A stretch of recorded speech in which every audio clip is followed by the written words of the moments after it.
So Mama Money was founded in 2013 by myself and my co-founder Justin Raphael. We met in 2011 on a beach in Mozambique, and we decided to travel around together. Raphael had a yellow bus, and he was living in Rwanda at the time. And he offered me a ride on the bus, and I jumped in, and we spent a month and a half traversing from Mozambique all the way to his house in Kigali. And along the way, we were discussing a lot of ideas for businesses.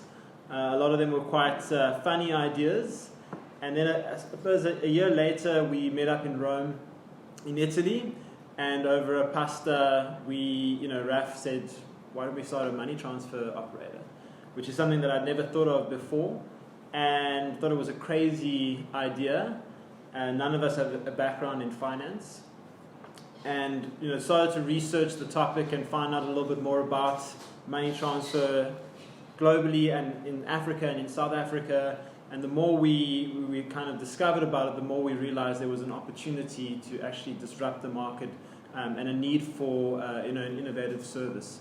So my skills were, I'd been working in other kind of startups and a little bit in the corporate space, mainly with a focus on sales, marketing, people, management.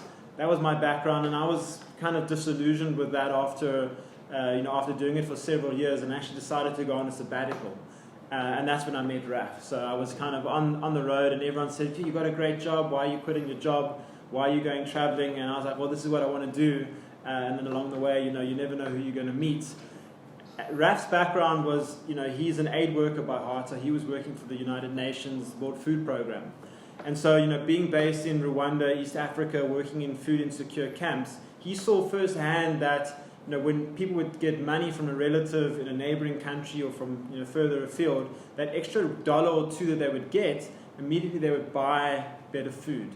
So he then looked at remittances and said, well, if we can lower the costs and more money arrives home into the pockets of the people that can then use it, the first thing they'll do is they'll get access to better nutrition, and then we go from there. So that was kind of like, the driving force and the background of seeing, and seeing what happens out there.